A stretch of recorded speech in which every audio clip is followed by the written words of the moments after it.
Yes. Okay, सो सबसे पहला question ये है कि what is Apache Spark guys, ठीक है। So Apache Spark is a open source analytical process engine for the large scale data set and large scale powerful distributed data processing, okay, and machine learning application। Mean मतलब क्या है इसका, कि हम इसके ऊपर जो लार्ज डेटा सेट है उसको प्रोसेस कर सकते हैं, ठीक है, उस डेटा को एनालाइज कर सकते हैं, और प्रोसेस करने के बाद में एक्सपेक्टेड जो हमारा सोर्स है वहां पे हम उसको राइट कर सकते हैं। And spark was originally developed at the university of California, okay. तो ये वहाँ पे जो है डेवलप हुआ था, और ये अपाची सॉफ्टवेयर फाउंडेशन ने इसको बनाया है, ठीक है। बनाया नहीं है, मतलब यहाँ पे हम ये बोल रहे हैं कि कैलिफोर्निया में इसका डेवलप हुआ था, फिर इसको बाद में इसको डोनेट कर दिया गया था अपाची फाउंडेशन को। तो अभी जो इसका टेकिंग केयर कर रहा है वो अपाची सॉफ्टवेयर फाउंडेशन कर रहा है। और जो अपाची स्पार्क है क्या हमारे पास ओपन सोर्स है, तो इसका कोई हमें कॉस्टिंग वगैरह मतलब प्राइसिंग वगैरह नहीं देना, ठीक है। तो जैसे हम Python as a open source हम यूज करते हैं, सेम अपाची स्पार्क भी हम ओपन सोर्स यूज करते हैं। So most of the cases जो भी अपाची हमें प्रोवाइड करता है ना, काफ़ी सारे इसके पैकेजेस हैं, तो most of the open sources है, ठीक है। सो क्योंकि ये फाउंडेशन है, तो most of the open source ही है, अपने जो भी इनके सर्विसेज हैं वो ओपन सोर्स ही रखते हैं। So in February 2014, Spark became a top-level Apache project and has been contributed by thousands of engineers, making Spark one of the most active open source project in Apache। तो 2014 में क्या किया था कि इसके contribute किया था काफ़ी सारे इंजीनियर ने जब इसको बनाया गया था, ठीक है। तो ये इसका एक शॉर्ट हिस्ट्री है।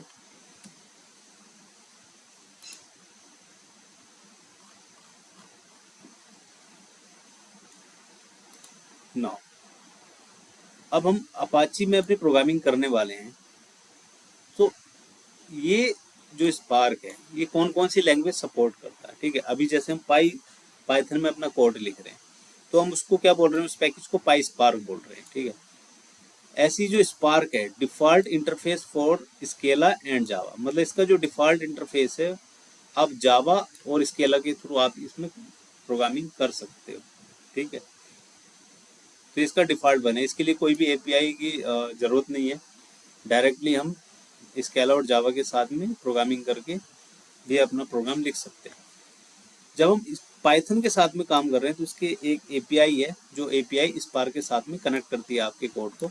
आपने जो भी कोड पाइथन में लिखा है उसको एपीआई के थ्रू स्पार्क को सबमिट किया जाता है। और ऐसे हमारे पास आर लैंग्वेज है, स्पार्कली आर, और आर लैंग्वेज में भी हम अपनी कोडिंग कर सकते हैं। So most of the cases PySpark is a, आज की डेट में ऐसा बोलेंगे मोस्टली यूज होने वाला पैकेज है, क्योंकि सभी चीजें पाइथन में हो रही हैं, तो most of the cases PySpark ही यूज होता है, ठीक है।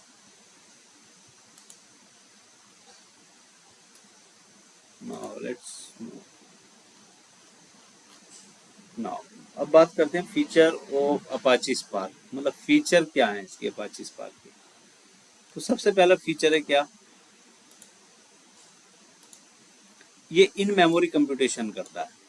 मीन्स क्या है इसका, कि जो भी डेटा है ये स्टोरेज से उठाएगा और उसको मेमोरी में रखेगा और मेमोरी में उसको प्रोसेस करेगा। तो जब भी कोई चीज़ मेमोरी में प्रोसेस होती है तो वो फास्टर प्रोसेस होती है, ठीक है। तो ये इसका एक रीज़न है कि स्पार्क 100 टाइम फास्टर से वो अदर लेगेसी सिस्टम से, ठीक है। जैसे पहले लोग हाइव यूज़ करते थे, ठीक है, तो वो काफ़ी स्लो था कंपेयर टू स्पार्क। या हडूप सिस्टम यूज़ करते थे लोग पहले, है ना। तो हडूप के थ्रू वो जो प्रोसेस करते थे, डेटा को एनालाइज करते थे, तो वो सारी चीज़ें क्या थी, स्लो थी स्पार्क से। सो डिस्ट्रीब्यूटेड प्रोसेस यूजिंग पैरेललाइज, इसका मीनिंग क्या है कि जो भी डेटा हम प्रोसेस कर रहे हैं वो क्या करता है, वो डिस्ट्रीब्यूटेड वे में उसको प्रोसेस करता है। मीनिंग क्या, लेट से हमारे पास 5 नोड है, ठीक है, तो आपने जो भी फाइल उसको पास किया स्पार्क को, तो वो उस फाइल को 5 नोड के ऊपर डिस्ट्रीब्यूट कर देगा, और वहाँ पे सेम टाइप का जो कोड आपने या ट्रांसफॉर्मेशन आपने यूज किए हैं वो सभी नोड पर सेम ट्रांसफॉर्मेशन अप्लाई हो रहे होंगे उस डेटा के ऊपर। मतलब आपकी जो फाइल है, सिंगल फाइल डिवाइड हो जाएगा डेटा उसका मल्टीपल नोड्स के ऊपर। तो मतलब एक फाइल को मल्टीपल नोड्स के ऊपर कंप्यूट करके आपको फाइनली एक रिजल्ट दे दिया जाता है, ठीक है। तो इसको हम बोलते हैं पैरेलल एग्जीक्यूशन।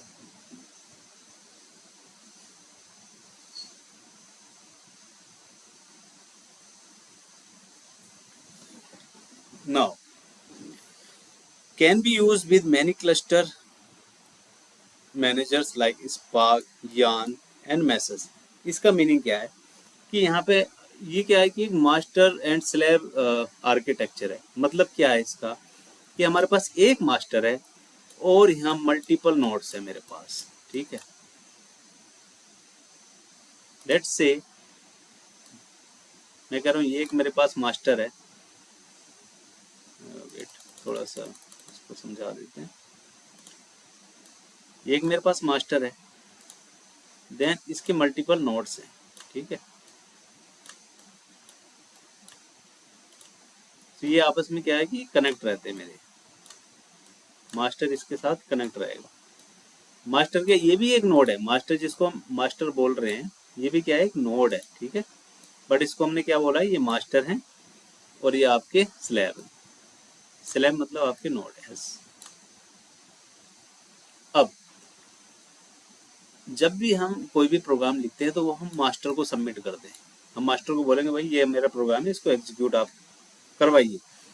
अब ये मास्टर इन नोड्स के साथ में काम करने के लिए इसको एक कोई तो बंदा चाहिए होगा, असिस्टेंट, एक सुपरवाइजर, जो इन नोड के ऊपर सुपरवाइजर कर सकता है, राइट। तो उसको हम क्या बोल रहे हैं यहाँ पे, क्लस्टर मैनेजर, ठीक है। ये जो टर्म है क्लस्टर मैनेजर, वो इसके बीच का काम करती है। मतलब इस लेयर पे हमारा क्या आ गया, क्लस्टर मैनेजर आ गया। वो क्या काम करता है, मास्टर बोलता है कि भाई ये टास्क हैं, ये टास्क एग्जीक्यूट करवाओ। अब ये क्लस्टर मैनेजर की रेस्पॉन्सिबिलिटी है कि वो कैसे यहाँ पे टास्क को डिस्ट्रीब्यूट कर रहा है, ठीक है। वो टास्क को डिस्ट्रीब्यूट करेगा और ये नोड उसको काम करके आउटपुट दे देंगे मास्टर को, ठीक है। ये इसका वर्क है क्लस्टर मैनेजर का, ठीक है। यहाँ तक क्लियर है। चलो फॉल्ट टॉलरेंस। फॉल्ट टॉलरेंस का मीनिंग क्या है, जैसे हमने बताया कि ये लेट से ये एक मास्टर हो गया, ये मेरे पास मल्टीपल नोट्स हमने यहाँ पे बनाए थे, ठीक है। लेट से अभी 3 नोट्स में बना रहा हूँ।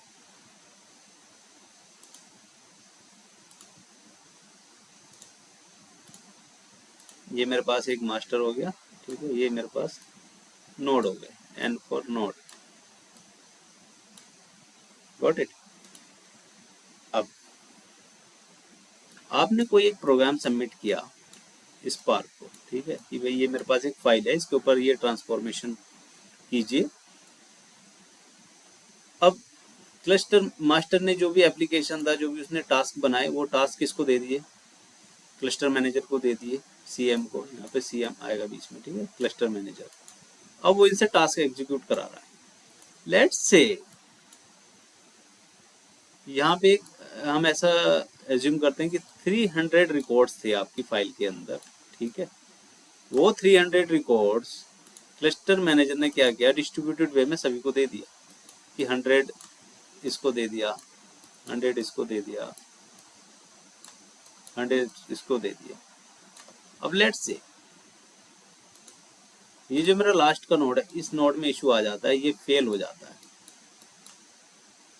अब इस केस में क्या होगा कि हम ये एक्सपेक्ट कर सकते हैं कि भाई मुझे मतलब डेटा जो आउटपुट है वो सिर्फ 200 ही मिलेगा, है कि नहीं, क्योंकि ये नोड चलते चलते बंद हो गया या कुछ इसमें एरर आ गया, कुछ भी हो गया। तो इसको हम बोल रहे हैं यहाँ पे फॉल्ट टॉलरेंस। फॉल्ट टॉलरेंस मतलब क्या है कि लेट्स से ये डेटा करप्ट हो गया, या तो वो क्या करेगा क्लस्टर मैनेजर, दोबारा से इस डेटा को वो रिप्लिकेट करता है, इस डेटा को 3 लोकेशंस पे, ठीक है, 3 लोकेशंस पे उसने इस डेटा को रखा हुआ है। तो वो डेटा को दोबारा लेकर के आएगा और यहाँ पे प्रोसेस करा देगा। लेट्स से ये नोड ही फेल हो गया, नोड से रेस्पॉन्स नहीं आ रहा, तो वो ये वाला टास्क जैसे ही दूसरा नोड फ्री होगा उस नोड को ये टास्क प्रोवाइड कर देगा, भाई ये भी डेटा आप प्रोसेस करो, और जो बैकअप रिकवरी है, जो हमारे पास 3 रिप्लिकेशन है डेटा की, वहां से वो डेटा को रिकवर कर सकता है, ठीक है। या लेट्स से इस एक किसी लोकेशन पे डेटा वहां से फिजिबल नहीं है, वहां से एक्सट्रैक्ट नहीं हो पा रहा है, तो वो अदर रीजन से जो उसकी रिप्लिका कॉपी है वहां से उसको रिकवर कर लेता। तो इसलिए बोलते हैं कि ये फॉल्ट टॉलरेंस है, इसमें भाई कोई भी टॉलरेंस है ही नहीं कि आपका डेटा जो है वो करप्ट हो जाए, ठीक है।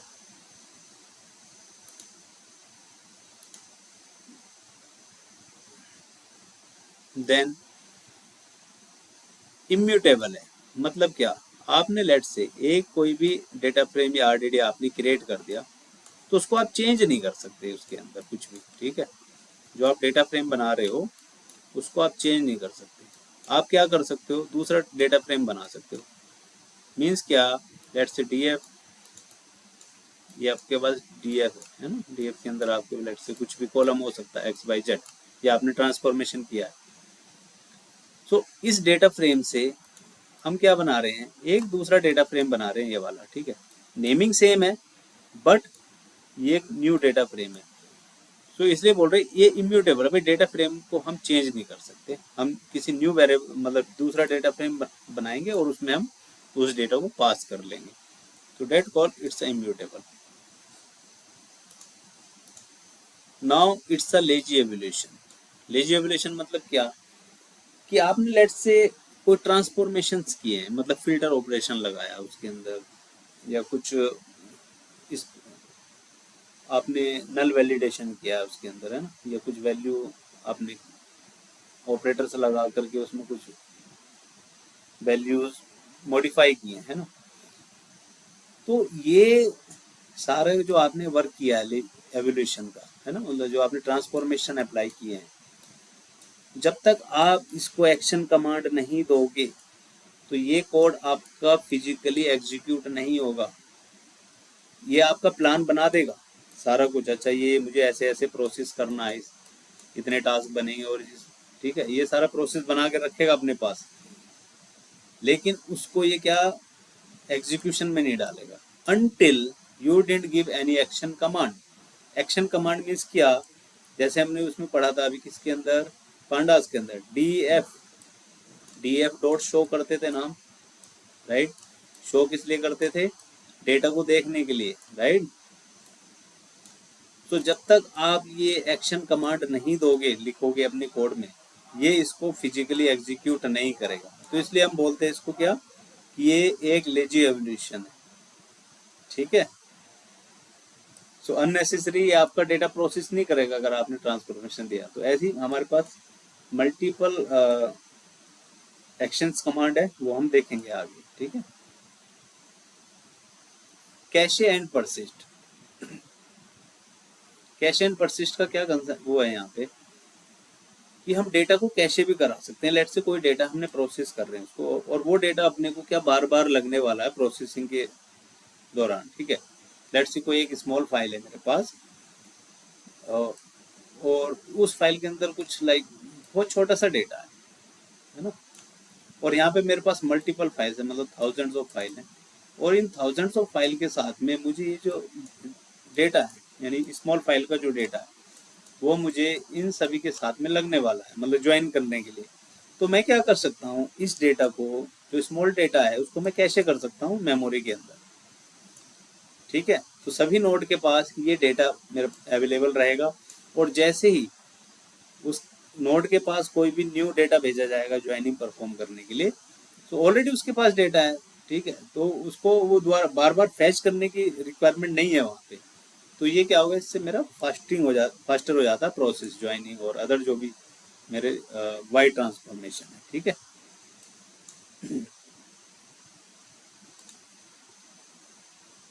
Inbuilt optimum when the data frame support ANSI SQL, मतलब ये क्या है कि हमारा सिक्वल फ्रेमवर्क भी सपोर्ट करता है। जैसे हम सिक्वल क्वेरी लिखते हैं ना सिक्वल में, सेम हम स्पार्क के अंदर भी सिक्वल क्वेरी लिख सकते हैं, ठीक है। सिक्वल क्वेरी के थ्रू हम अपना डेटा प्रोसेस कर सकते हैं कि हमें कोई स्पार्क का ही कोड नहीं लिखना, सिंपल हम सिक्वल क्वेरी लिख सकते हैं एज इट इज। तो वो सेम वर्क हमारा यहाँ पे स्पार्क में करती है।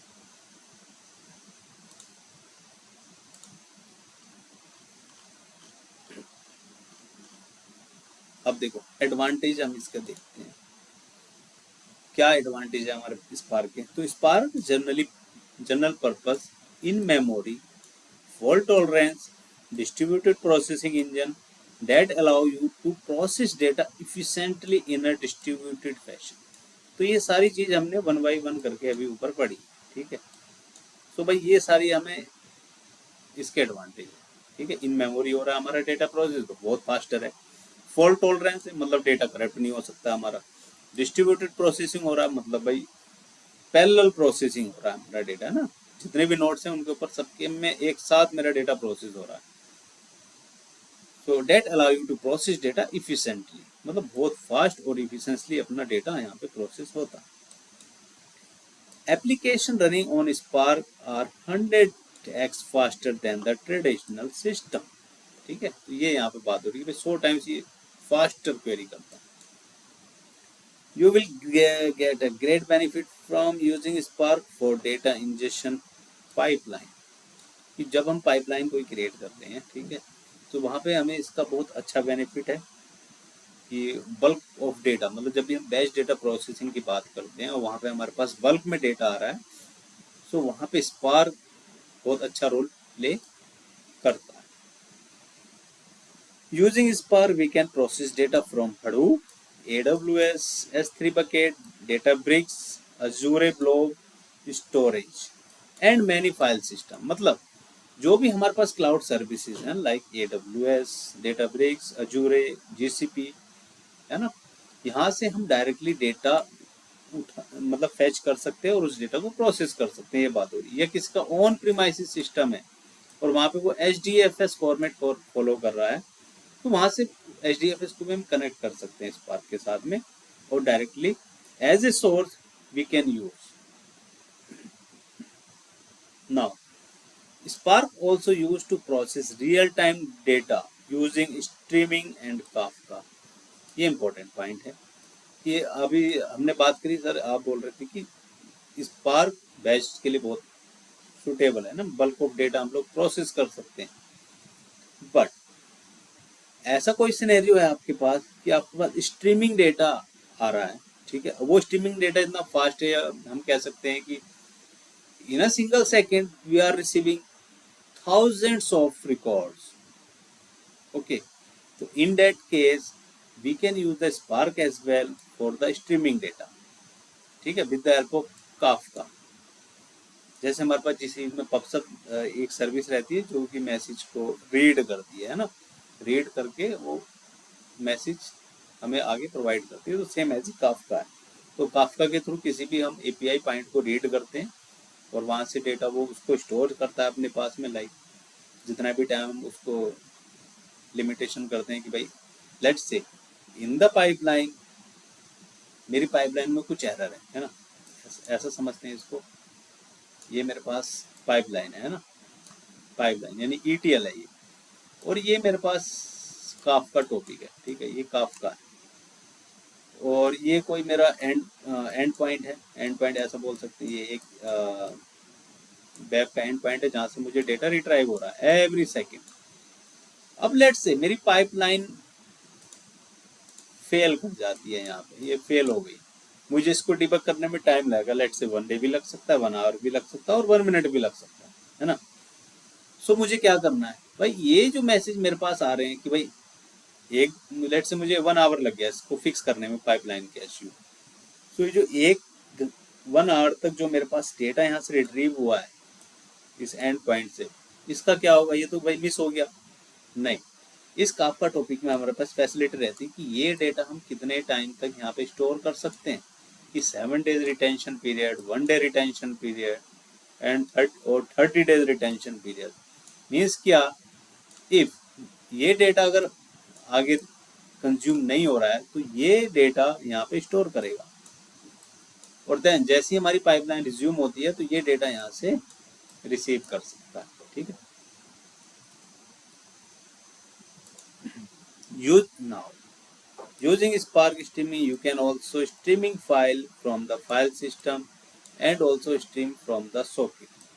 ठीक है, फाइल को भी हम स्ट्रीम कर सकते हैं और किसी सॉकेट के थ्रू भी हम डेटा रीड कर सकते हैं, जैसे हमने अभी डिस्कस किया किसी भी एंड पॉइंट से। Guys, is it clear? समझ आ रहा है सभी को? Yes sir. ओके, अब ये आरडीडी क्या है? ठीक है, आरडीडी क्या है? इसको हम बोलते हैं रिजिलिएंट डिस्ट्रीब्यूटेड डेटा सेट, इसकी एक फुल फॉर्म है। और यहाँ पे एक डैक टर्म यूज करते हैं हम लोग, जिसको हम बोलते हैं डायरेक्टेड एक्लिक ग्राफ। ठीक है, तो आरडीडी क्या है यहाँ पे? Resilient distributed data set. Resilient है, रिजिलिएंट का मीनिंग क्या है यहाँ पे? जैसे हमने पढ़ा कि वो डेटा जो हमारे पास फॉल्ट टॉलरेंस है ना, रिजिलिएंट है, उसका डेटा हम करप्ट नहीं होगा, और डिस्ट्रीब्यूटेड वे है उसका डेटा सेट का ना, डिस्ट्रीब्यूटेड वे में उसको प्रोसेस करो, तो उसको हम बोलते हैं RDD. And DAG is like direct acyclic graph. मत मीन्स क्या है कि नॉन रिवर्सेबल है। मीन क्या है? जैसे लेट्स से मेरे पास ये टास्क है ए बी एंड सी, ये ए है, ये बी है, ये सी है। सो एक्लिक ग्राफ क्या बोलता है? A to B, B to C, but ये सी टू ए नहीं जा, मतलब सी टू ए, इस तरीके से साइकिल है। ये रिवर्सेबल नहीं है कि भाई सी से ए पे नहीं पहुंच सकता है ये, या बी से ए पे नहीं जा सकता। ठीक है, तो वन डायरेक्टेड ग्राफ है ये।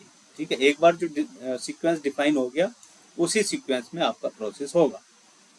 तो इसको हम बोलते हैं एक्लिक ग्राफ। इसको थोड़ा डिटेल में आगे हम समझेंगे।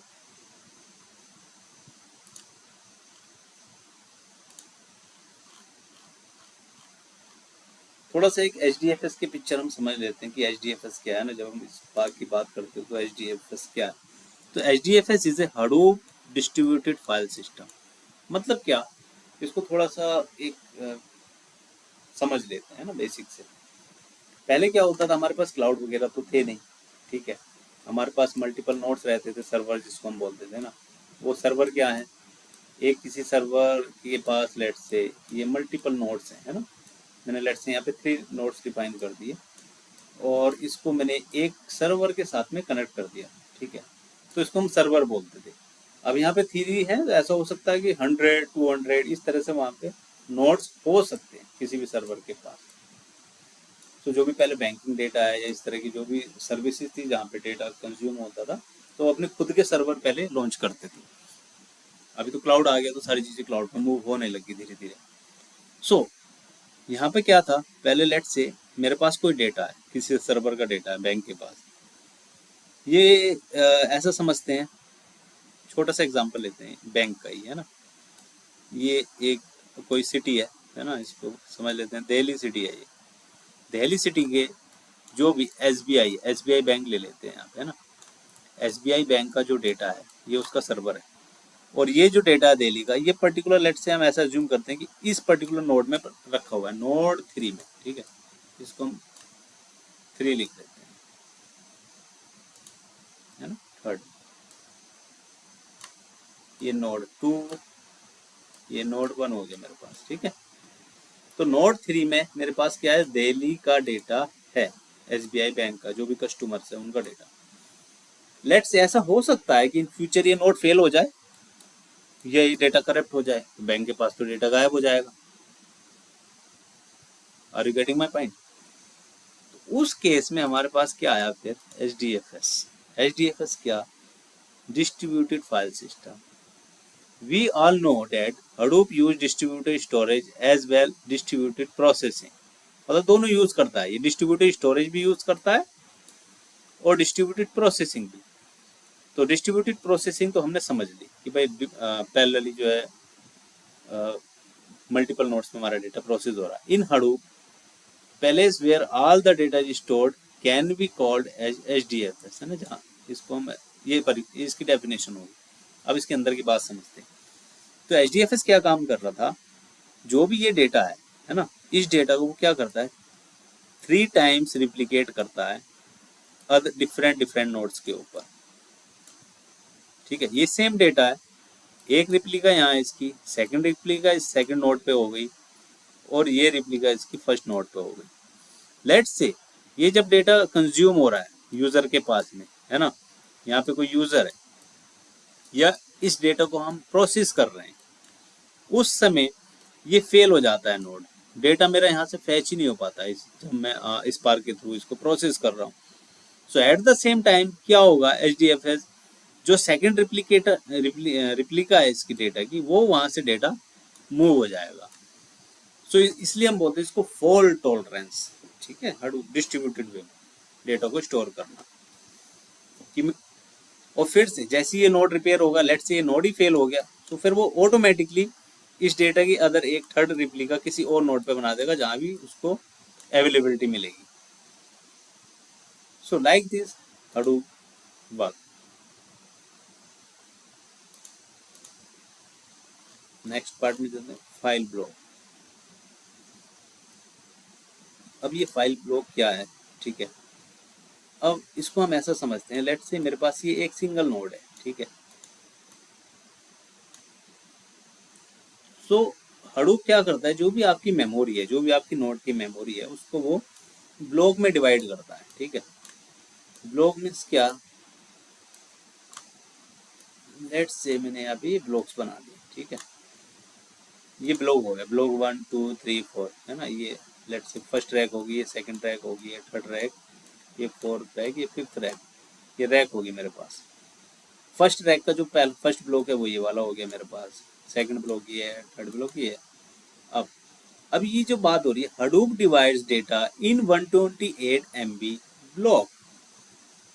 ठीक है, सो ये क्या करता है, 128 MB का एक ब्लॉक बनाता है।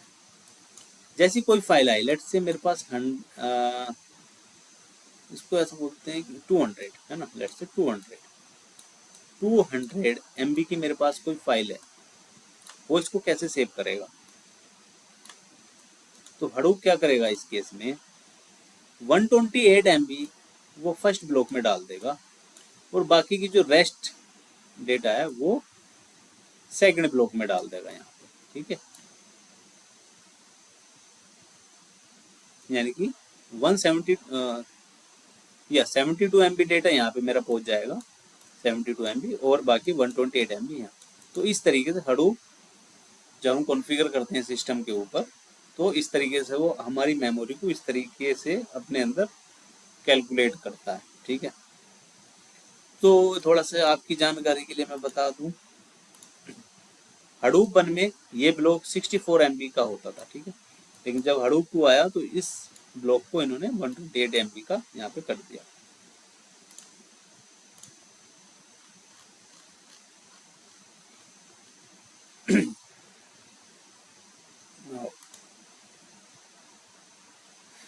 ये RDD की हम बात कर रहे हैं, रिजिलिएंट डिस्ट्रीब्यूटेड डेटा सेट, है ना। तो ये रिजिलिएंट का मीनिंग देखो यहाँ पे कंप्लीट है, इसमें रिजिलिएंट है, फॉल्ट टॉलरेंस है और डिस्ट्रीब्यूटेड। मतलब क्या, देखो यहाँ पे RDD के जो फीचर्स हैं उसको हम ये सब बोलेंगे, इसकी ये लेजी एवोल्यूशन है। मतलब कि जब तक इसको एक्शन कमांड नहीं मिलेगा, it will not execute the code. ठीक है, so let's say for example, जैसे हमारे पास एक RDD हमने यहाँ पे बनाई, ये मल्टीपल RDD हम बना रहे हैं और इसमें हमने कुछ ट्रांसफॉर्मेशन अप्लाई किए हैं। ठीक है, जब तक हम इसको एक्शन नहीं देंगे, एक्शन कमांड, ये इन ट्रांसफॉर्मेशन को परफॉर्म करेगा ही नहीं। मतलब अननेसेसरी आपका नोड प्रोसेस नहीं करेगा, वो नोड आराम से बैठे रहेंगे, ठीक है, वो मास्टर ही उसको हैंडल कर लेगा।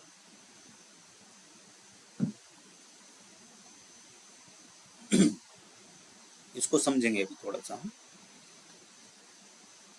पार्टीशनिंग, पार्टीशनिंग मीन्स क्या है, देखो आप जैसे हमने अभी ऊपर समझा कि जो आपका डेटा था वो पार्टीशन मैनर में क्या कर रहा है, डेटा आपका सेव हो रहा है, ठीक है। इम्यूटेबल हमने समझ ही लिया है कि we can not create edit the RDD, हम न्यू आरडीडी यहाँ पे बना सकते हैं, ठीक है, जैसे हमने अभी देखा था आरडीडी इक्वल टू जो भी आपका ट्रांसफॉर्मेशन है, दैट्स इट। फॉल्ट टॉलरेंस मतलब क्या, डिस्ट्रीब्यूटेड वे में आपका डेटा क्या हो रहा है, यहाँ पे प्रोसेस हो रहा है। और इन मेमोरी कंप्यूटेशन मतलब आपका डेटा बहुत फास्ट यहाँ पे प्रोसेस हो रहा है।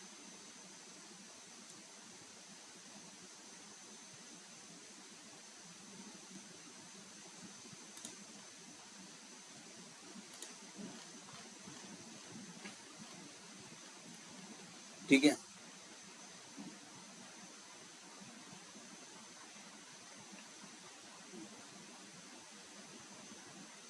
अब देखिए तो छोटा सा एग्जांपल है कि एचडीएफएस में, एचडीएफएस जो पहले मैप रिड्यूस हम यूज करते थे प्रोसेसिंग के लिए, है ना, या हाइव यूज करते थे हम, तो उसमें डेटा कैसे होता था, वो एचडीएफएस से रीड करता था, देन एचडीएफएस में ही राइट करता था डेटा को, ठीक है।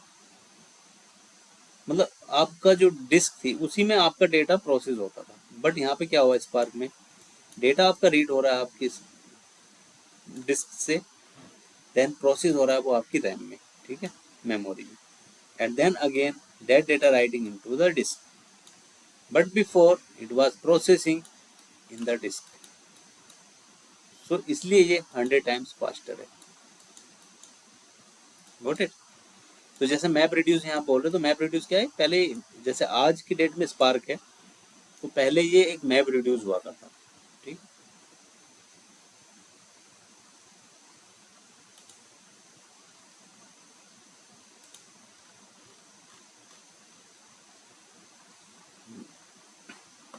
अब देखो थोड़ा रेज्यूबिलेशन समझते हैं, रेज्यूबिलेशन क्या है। तो लेट्स से मैंने फर्स्ट एक आरडीडी बनाया, RDD1 sc.parallelize डॉट पाथ, मतलब जो भी मेरे पास फाइल है उसका मैंने यहाँ पाथ दे दिया, और ये मेरा सिंटेक्स है जिसके थ्रू मैं आरडीडी क्रिएट करता हूँ, sc.parallelize, है ना। जैसे हम डेटा फ्रेम क्रिएट करते हैं ना, df डॉट क्रिएट, है ना, या df डॉट रीड csv, तो सेम ऐसे ही यहाँ पे ये एक सिंटेक्स है, sc.parallelize, और यहाँ पे हमने फाइल पाथ दे दिया, तो इससे क्या होगा, मेरे एक आरडीडी यहाँ पे बन गई। Then in second RDD what I am doing, मैं कुछ फिल्टर कर रहा हूँ ऑपरेशन कि आरडीडी डॉट फिल्टर, भाई ये जो डेटा है इसमें से ये फिल्टर कर दो, ओके। ट्रांसफॉर्मेशन हमने यहाँ पे अप्लाई किया, और ये क्लस्टर मैनेजर के पास पहुंचा डेटा आपका, जब जैसे आपने ये सबमिट किया प्रोग्राम मास्टर को, तो मास्टर ने क्या किया भाई, इसको मना कर दिया कि मैं एग्जीक्यूट नहीं करवाऊंगा अपने नोट्स से, भाई जब तक मुझे ये नहीं पता चले कि ये डेटा मुझे सर्व कहाँ करना है ना, या क्यों करना है, तो मैं बिना मतलब इस डेटा को यहाँ पे प्रोसेस क्यों करूं। Are you getting my point?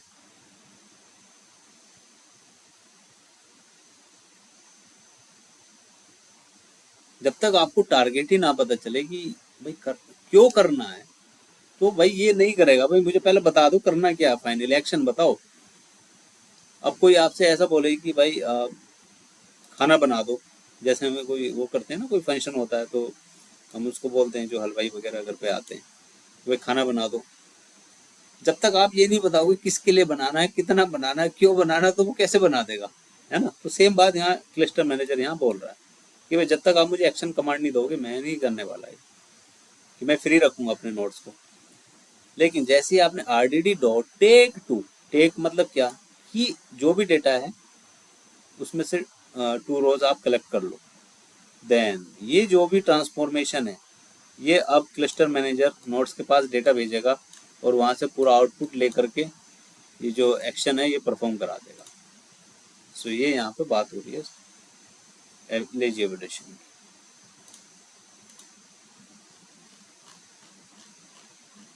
Now अब थोड़ा सा ऑपरेशन की बात कर लेते हैं यहाँ पे कि ट्रांसफॉर्मेशन हमारे पास कितने तरह के होते हैं। ठीक है, तो देखो दो तरह की ट्रांसफॉर्मेशन है, एक है नैरो ट्रांसफॉर्मेशन और एक है वाइड ट्रांसफॉर्मेशन।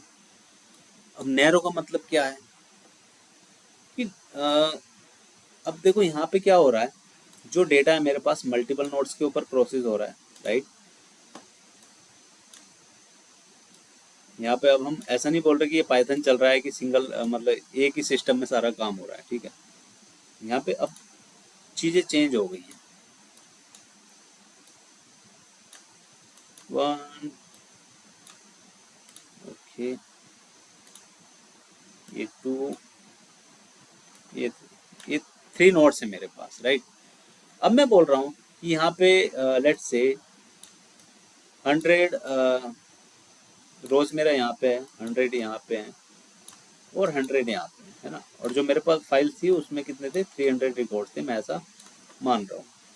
अब मैं बोल रहा हूँ कि यहाँ पे फिल्टर ऑपरेशन करना है कि लेट्स से ये कोई सैलरी इसमें एक कॉलम है, मैं बोल रहा हूँ कि जिसकी सैलरी ग्रेटर देन 50K, जिसकी सैलरी ग्रेटर देन 50K हो, वो डेटा फिल्टर कर लो। अब ये कमांड, ये जो ट्रांसफॉर्मेशन है, ये तीनों नोड पे चल रहा होगा, यहाँ भी चल रहा होगा, यहाँ भी चल रहा होगा, यहाँ भी चल रहा होगा। ठीक है, सेम रिप्लिकेट है कोड तीनों नोड के ऊपर। तो इस केस में कोई इशू नहीं है मेरे पास। सर ये तो चलो समझ आ गया। ये नैरो ट्रांसफॉर्म मतलब क्या, जो डेटा विद इन नोड के अंदर ही शफल हो रहा है उसको हम क्या बोल रहे हैं, नैरो ट्रांसफॉर्मेशन बोल रहे हैं। अब वाइड ट्रांसफॉर्मेशन क्या है, मैं बोल रहा हूँ भाई ज्वाइन करना है। ज्वाइन क्या करना है कि कुछ एक लेट से कोई अदर फाइल है मेरे पास, है ना, जिसमें 100 रिकॉर्ड्स हैं, इस फाइल को ज्वाइन परफॉर्म कराना है। सो अब ज्वाइन परफॉर्म करेंगे। अब ये 100 रिकॉर्ड्स हैं, लेट से मैं ऐसा बोल देता हूँ, चलो ठीक है, ये मैंने कैशे कर लिया डेटा, अभी थोड़ा सा इजी करने के लिए, है ना। ये कैशे कर लिया मतलब ये 100 रिकॉर्ड इसके पास भी हैं, ये 100 रिकॉर्ड इसके पास भी हैं और ये 100 रिकॉर्ड यहाँ भी है ना। ये कैशे हो रखा डेटा सभी नोड के ऊपर, और 100 ये न्यू डिफरेंट फाइल के रिकॉर्ड्स है ना। अब ये विद इन नोड तो चलो ज्वाइन हो गया, अब अक्रॉस द नोड भी तो ज्वाइन परफॉर्म होना है भाई। हो सकता है ये वाला जो डेटा है वो इस डेटा के साथ भी तो कंबाइन होगा ना, ज्वाइन परफॉर्म होगा कि भाई ये जो 100 डेटा है इसके साथ मैच कर रहा है क्या, ये 100 डेटा इसके साथ मैच कर रहा है क्या, या ये वाला डेटा 100 इसके साथ मैच कर रहा है क्या, या इसके साथ मैच कर रहा है क्या, ये सब भी तो ज्वाइन परफॉर्म होगा आपस में। तो इसको बोलते हैं कि जब data across the node shuffle हो रहा है आपस में, भाई नोड के एक दूसरे के साथ नोड डेटा को शफल कर रहे हैं, उसको हम बोलते हैं वाइड ट्रांसफॉर्मेशन। तो स्पार्क के अंदर हमेशा हम वाइड ट्रांसफॉर्मेशन को अवॉइड करते हैं। उससे क्या होता है कि हमारा जो प्रोसेसिंग टाइम है वो तो बढ़ेगा ही बढ़ेगा, और जो हमारे रिसोर्स हैं वो ज़्यादा यूटिलाइज होंगे। तो इसलिए बोलते हैं कि ज्वाइन जितना हम बच सकते हैं उतना हम बचते हैं ज्वाइन परफॉर्म कराने से, क्योंकि ये वाइड ट्रांसफॉर्मेशन में आता है। ठीक है, और जिसकी वजह से डेटा जो है अक्रॉस द नोड सफल होता है।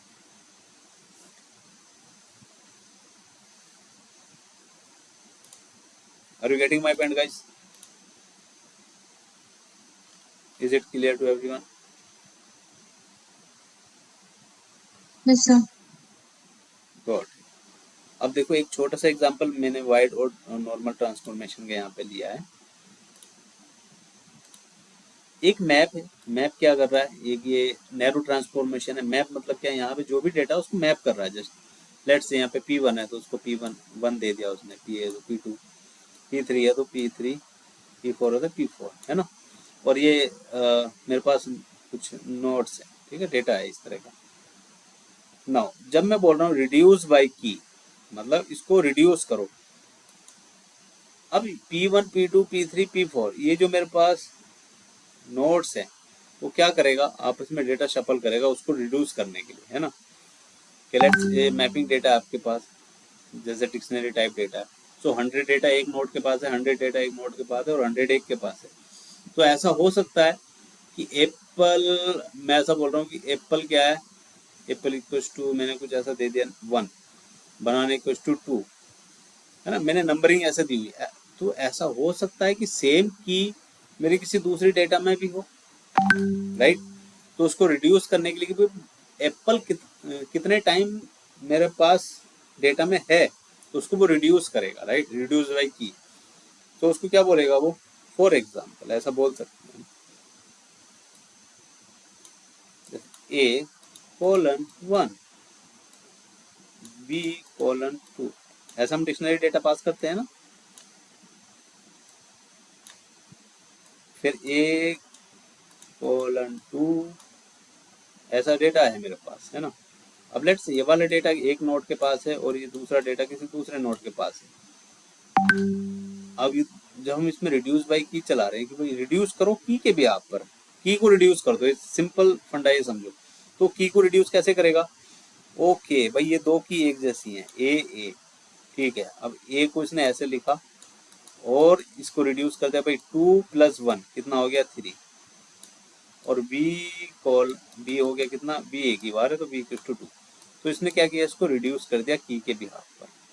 तो इस केस में क्या होगा, डेटा मेरा जहां जितने नोड पर भी मेरे पास डेटा है वो उसको आपस में शफल करेगा, देखेगा कि भाई ये तेरे पास है क्या, ये तेरे पास है, इस तरीके से।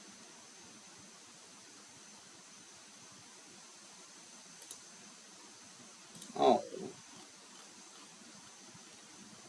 तो जैसे हमने अभी पढ़ा था कि हमारे पास क्लस्टर मैनेजर है, तो डिफरेंट तरह के हमारे पास क्लस्टर मैनेजर है। एक हडूप बेस्ड क्लस्टर मैनेजर है ना, अपाची मैसेज है, और एक स्टैंडर्ड लोन है ना। तो स्टैंडर्ड लोन हम जो यूज़ करते हैं कहीं भी कर सकते हैं, ठीक है। ये अपाची का डिफ़ॉल्ट वन है जो अपाची हमें प्रोवाइड करता है। तो इसकी डिफरेंट एप्लीकेशन है, किस केस में हमें कौन सा यूज़ करना है ना, तो हम देखेंगे, थोड़ा सा डिटेल में जाएंगे बात।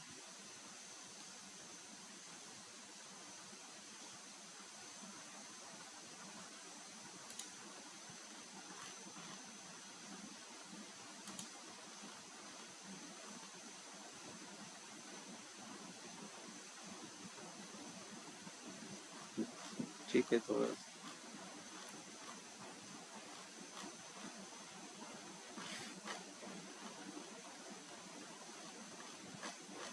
ठीक है, एक बार डैग पढ़ लेते हैं ना, डैग थोड़ा सा समझना जरूरी।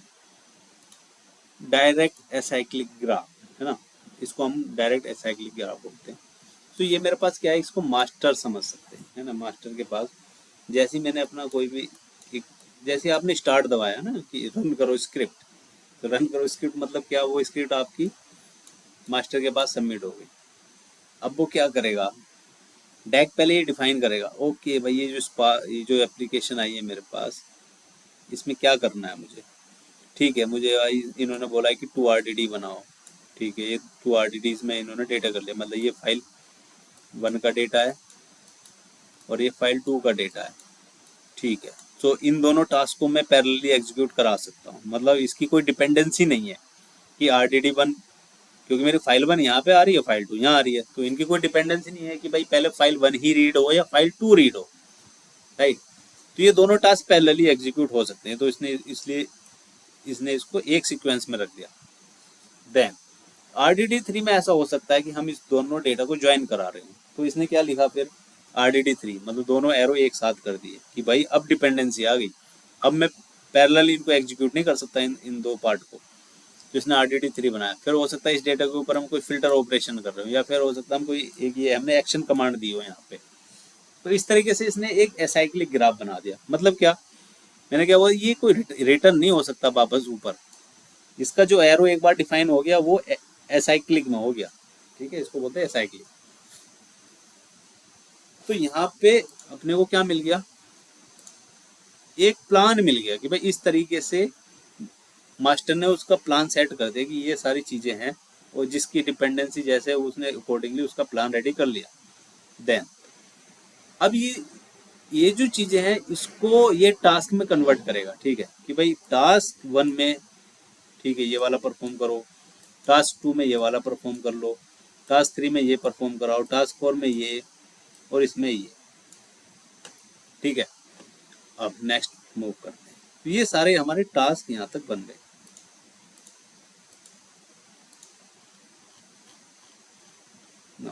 इन द बिग पिक्चर, ठीक है। तो ये देखो स्पार्क ड्राइवर है ना, जैसे हमने पढ़ा, ये यहाँ तक हमने पढ़ गया था। ये एप्लीकेशन कोड हमने यहाँ पे सबमिट किया, ये मेरा RDD हो गया, ये RDD2 हो गया, ठीक है। यहाँ तक हमने क्या बोली, ये स्टेज 1 हो गया कि ठीक है, टास्क 1 में ये वाला टास्क ले लो, टास्क इसमें ये वाला ले लो, इसके साथ ये वाला टास्क बना दो, इसका ये बना दो, और ये। तो यहाँ पे इसने क्या है कि स्टेज 1 में टास्क डिफाइन कर लिए। अब with the help of cluster manager, ये क्लस्टर मैनेजर हो गया। क्लस्टर मैनेजर क्या करता है, with the help of task scheduler, ये टास्क को शेड्यूल करेगा कि ठीक है भाई, टास्क 1 यहाँ पे टास्क स्लॉट है, मतलब टास्क स्लॉट के ये नोड है मेरे पास, है ना, ये नोड है, ठीक है। क्लस्टर मैनेजर क्या देखेगा, ओके ये जो स्लॉट है यहाँ पे ये फ्री है, तो ये क्या बोलेगा, यहाँ पे एक एग्जीक्यूटर होता है, जो नोड होते हैं ना, नोड के ऊपर हमारे पास एग्जीक्यूटर्स होते हैं। तो क्लस्टर मैनेजर एग्जीक्यूटर को बोलेगा कि ठीक है, ये टास्क इसको दे दो, इस वाले नोड को, ये टास्क ठीक है इस वाले को दे दो, ये फ्री है, ये टास्क इसको दे दो, ये टास्क इसको सप्लाई करो, ठीक है, बाकी ओके ये वाला फ्री हो रहा है अभी, ठीक है, ये टास्क इसको। तो इस तरीके से मैनेज करता है, जो भी आपका नोड फ्री होगा, cluster manager with the help of executor वो अपना जो भी उसका टास्क है वो एग्जीक्यूट कराएगा, ठीक है। और फिर ये सभी जो स्लॉट हैं, ये जो भी आउटपुट है, ये मास्टर को प्रोवाइड करते हैं कि ठीक है भाई, ये आउटपुट आ गया, ये ले लो आप। Got it. अब यहाँ पे आपको पिक्चर क्लियर समझ आएगी थोड़ी सी, किसका, जो मैं बोल रहा था ट्रांसफॉर्मेशन और एक्शन की, ठीक है। कि आपने अगर एक्शन कमांड नहीं दी, तो ये जो पार्ट है यहाँ तक का, इसको हम बोल रहे हैं क्या, लेजी एवोल्यूशन। ये ट्रांसफॉर्मेशन पार्ट है कि यहाँ तक कुछ भी एग्जीक्यूशन है, ये सिर्फ मास्टर ड्राइवर के अंदर ही खेल हो रहा है। सिर्फ उसने ग्राफ बनाया, डैग बनाया, डैग के बाद में उसने स्टेज डिफाइन की, स्टेज में उसने क्या डिफाइन किया, टास्क डिफाइन किए, कितने टास्क बनेंगे, बस यहाँ तक काम होकर के आपका रुक गया। जैसे ही आपके कोड में उसको मास्टर को एक्शन कमांड मिल गई, तो वो क्लस्टर मैनेजर को टास्क शेड्यूल करने के लिए पास कर देगा। तो यहाँ से मेरा एक्शन परफॉर्म होगा यहाँ पे। तो क्लस्टर मैनेजर कब पिक्चर में आएगा, जब कोई एक्शन कमांड मेरे कोड में होगी। Are you getting my point? Is it clear to everyone? Yes sir. Good, ठीक है। ये ऊपर वाला ग्राफ मैंने रेडी किया था, तो आई होप ये थोड़ा विजुअल होगा, बट आपको वेब पे कुछ इस तरह का दिखाई देगा ये, ठीक है। कि ये ड्राइवर हो गया, एप्लीकेशन हो गया, क्लस्टर मैनेजर हो गया, ठीक है। जॉब सबमिट हुआ, क्लस्टर मैनेजर टास्क डिफाइन कर रहा है एग्जीक्यूटर को, ठीक है भाई, ये टास्क यहाँ भेजो। फिर ये स्टेटस ले रहा है कि अच्छा ये टास्क कंप्लीट हुआ है क्या, नहीं हुआ, ओके क्यों नहीं हुआ, वो भी ये ले रहा है।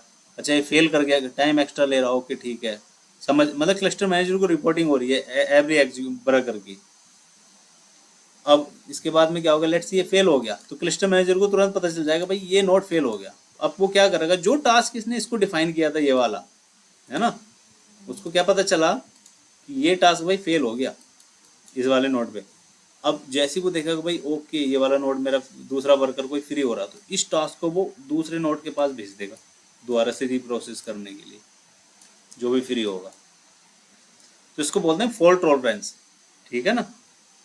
और जैसे फिर इसका जो भी फीडबैक आएगा, ओके ठीक है भाई टास्क कंप्लीट हो गया, ठीक है, ये बोलेगा ओके भाई रिजल्ट अपना सबमिट कर दो ड्राइवर को, जो भी आपके रिजल्ट आए, और ड्राइवर हमें दिखा देगा भाई ओके सर ये आपका रिजल्ट है, प्लीज सी। ओके,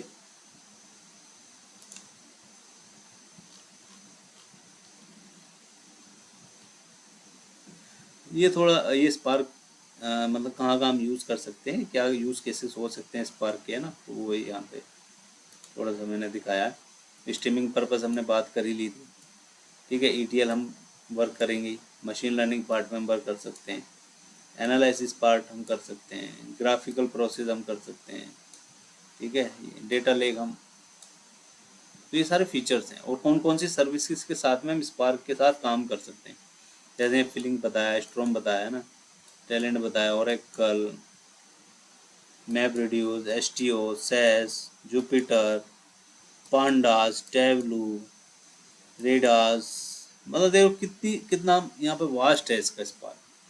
तो ये सारी चीज़ हम स्पार्क में